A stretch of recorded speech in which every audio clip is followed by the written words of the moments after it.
Hey guys, Quad Fitness here. This is going to be installment number 3. I think when we left off last time, I had gotten the legs up on the mat, and this time we're going to talk about scooting. If you're just transferring in, you want to get over to the middle of your bed or middle of the mat. We're going to kind of go through some of the techniques of doing the scoot. So basically, if you've kind of mastered the slide board, or you've done the pop over transfer, it's very similar to those.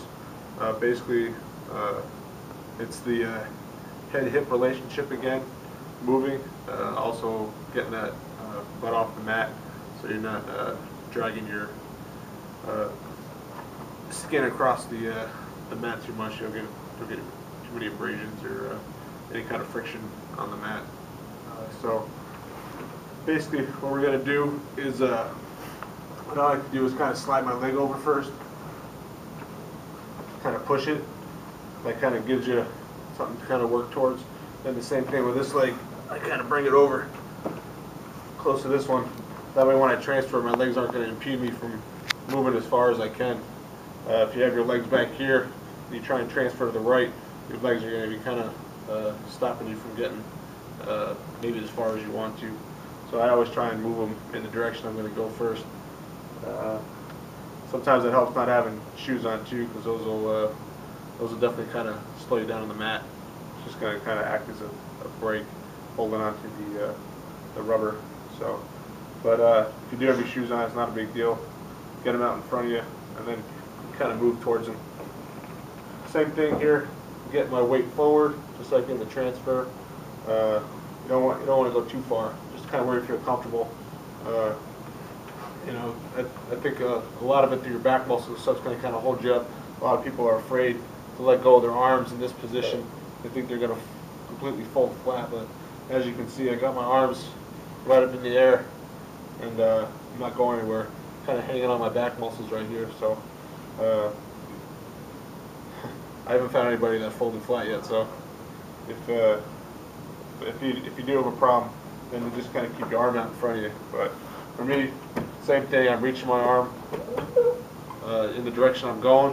I'm going to have my other hand here in the power position. I'm just going to be moving towards this arm.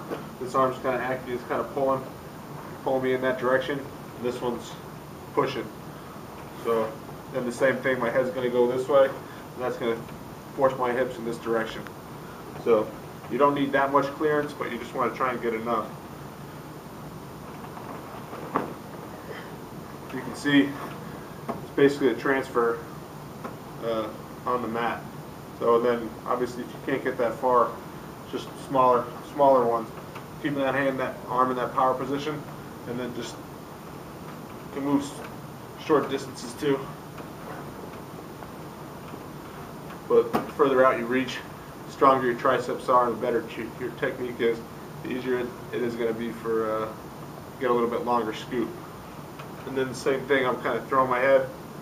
Anytime you add a little bit of momentum to it, it's going to kind of throw your hips a little bit harder. So then that's going to make you go that much further. So it just makes it a little easier.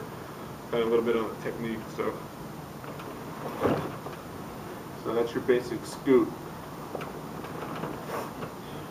Next thing we're going to go to, I'm going to kind of combine it here so I don't have to break up the videos, but we'll go right into the fifth part of the mat mobility progression, and we're going to go from what most people call long sit, kind of this position. This is where a lot of therapists have you hanging out. It's kind of a comfortable position to hang out in here. If you're a little bit weaker, rolling those arms in, you kind of hang on the shoulders and the biceps.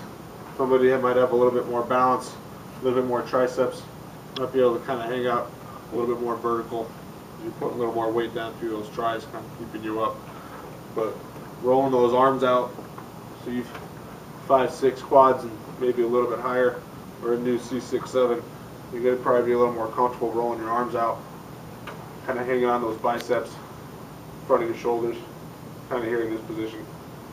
But a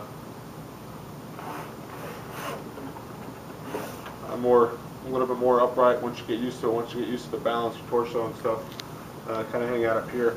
I almost use my arms, kind of a balance underneath my legs here, you know, for falling back and lowering myself back. I'll just lower myself back right up using my legs.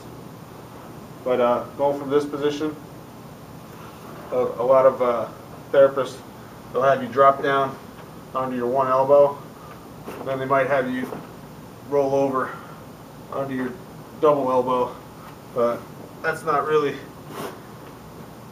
the way I like to do it. The way I like to do it is basically kind of roll. It's almost like you're rolling, and just slide yourself down in this position.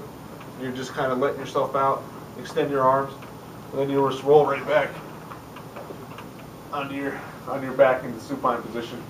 For me, that was always a little easier. It's not as much stress on your shoulders coming down. You almost let your body weight just kind of bring yourself down. And then from this position, once you're in supine, you do your rolling. I'm gonna break that up into another video, so that would be the last part of the progression. But from this position, you know, do a lot of stretching. I do some upper body stretching, things like that. But for now, I'm going to cut it, and I'm going to go over rolling in the next video. So, hope you enjoyed that one. If you got any questions or comments, just leave them for me, and I'll try and answer any questions you guys got or any more ideas you have in the videos. If you want me to go through something a little bit slower, just let me know. Alright, but for now, Quad Fitness out.